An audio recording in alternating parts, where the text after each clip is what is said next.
and welcome to the ID Talk podcast. My name is Peter Counter, and I am the editor-in-chief of FindBiometircs and Mobile ID World, which have just returned from ISC West 2023 in Las Vegas. Our own Doug OGorden was on the exhibition floor there, interviewing the leaders in biometric access, and that's why on this latest episode of ID Talk, he speaks with Paul DiPeso, president of SAFR. DiPeso starts by talking about the increased demand for AI-based facial recognition in security and the various factors responsible for that boom.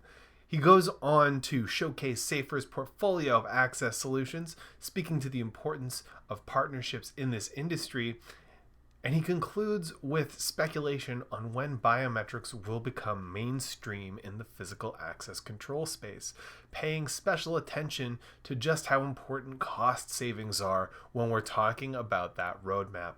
SAFR is one of the companies transforming physical access, and so I'm very excited to share this with you. Here is Paul DiPeso, president of SAFR at ISC West 2023.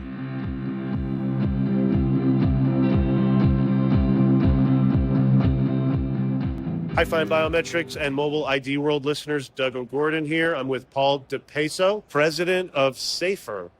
Paul, how are you? I'm great, Doug. Thanks. How are you? I'm excellent. Paul, we're at ISC West.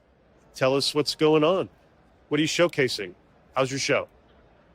It's a loaded multiple question right there. So a lot of good things. So first of all, it's great to be back in Vegas at full capacity, probably beyond full capacity from what we've seen before in the last couple of years, as we all know, right? So this year we see this pent-up demand for a plethora of products that are out there, but specifically in our world, what we've really seen is this desire for more AI product capacity that to meet the market. And when I compare this to where I came from, which was a cloud-based access control product, it took the first 3-4 years to get people convinced the cloud was okay. It was safe. We're in a great environment. It can be done. What I've really noticed here is that moving to this facial recognition solutions that we have with our algorithms, the adoption rate is so much higher than what I've seen before in the past with other solutions. And I think part of it is, first of all, from a government standpoint, there's less and less roadblocks that are going on, and they're opening up the doors more and more. We're seeing the value of what's coming out of that. Second thing is that what we're really doing is that we believe that by what we can do in packaging our algorithms into a particular package, and now as an access control reader at the door, we can actually reduce costs, eliminate card production that just doesn't need to be happening anymore. A dumb card that we've all been carrying around for years can go away now. We can, if I'm a contractor at 5 different facilities, I never have to worry about carrying 5 different cards because my face is going to be my entry point into all 5 locations, no matter what system is being run. So there's huge advantages when you have the capacity of covering more than just access control. Our product itself, as you talked about, what are we showcasing? Last year we came out with what we call SCAN, so SAFR SCAN is our access control solution, but it's now really being a portfolio of a product. The bigger packaged unit has been out now for a number of months and is here at the show, but it has the ability to have intercom capability. It has a dual stream video. So that can go back to a VMS solution if you'd like. Again, 2-factor authentications built right into it. Mobile application at no charge can be used. Never have to take the phone out of your pocket for that second-factor authentication. So by having all of these pieces built into one, and on top of that, this thing can be a physical controller as well. So elimination of other hardware. So you're going to reduce the install cost as well. So you see that as a winner. We just came out with we call sort of the baby brother now of that. The SC50 version, which is a mullion-mounted version, essentially exactly the same thing it can do, but in a smaller footprint and about half the cost. So you mentioned you're also becoming like an access control company too, a little bit. It sounds like. Our goal is to work very closely through our channels, and our channels are going to be the PACS providers.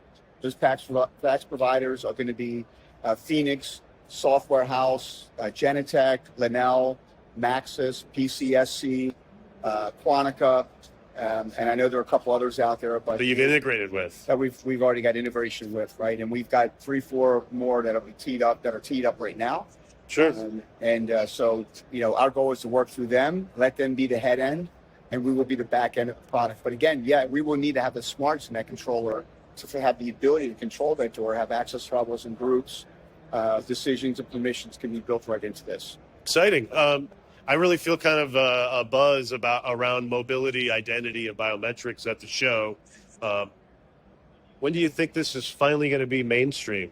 Give me your riff on the future. Yeah, I mean, I don't want to put an exact timetable on it like Please anything don't. else, but I would say, what's that? Yeah, please don't. Yeah, please don't. We never know. Right, because it's going to be written somewhere, and I'll be held to that. Right. I'll be accountable to that. But I think it's going to go. So we know, you've been in the industry for a long time, and I have as well. Remember that transition from analog to IP cameras was going to happen overnight. What did it take? 20 years. Right. We didn't hit the 50% mark until about 12 years into it. Yeah. Right. And now for something like this, I think the industry is much more adaptive and ready for it. Right. So I think it's going to. That was the test phase on the video. The revenue ROI calculator for video made it happen. I want to see the biometric or the calculator for access control has to come out. Is there one? Way to show how much money you're going to save? Yes. So we've actually built some TCO calculations and put those together to show that if they use this, elimination of particularly a camera sitting above somebody's head, an intercom system that can tie back to and obviously a main a head end system somewhere else. But all those can actually reduce the cost at the door, especially if you're going to use this as a hardware controller at the door as well. So we built that out, and the cost savings is I'm trying to remember the exact calculation, but doesn't matter. Ballpark. You have one. We have one. Yeah, you got one. And so we've got that Okay. cost savings already attributed to it. The MSRP of the product coming out is $17.99. Is now, when you start to add in the other things that you get, we're actually going to end up being lower cost than putting all those things independently of each other. Plus, less devices sitting around the door. Yeah, less hardware, more software. Anyway, cool, man.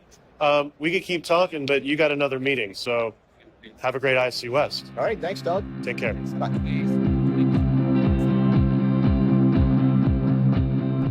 And so concludes our interview with Paul DiPeso, president of SAFR. To learn more about the topics discussed in this episode, visit SAFR.com. And for more conversations straight from ISC West 2023, stay posted to FindBiometrics.com.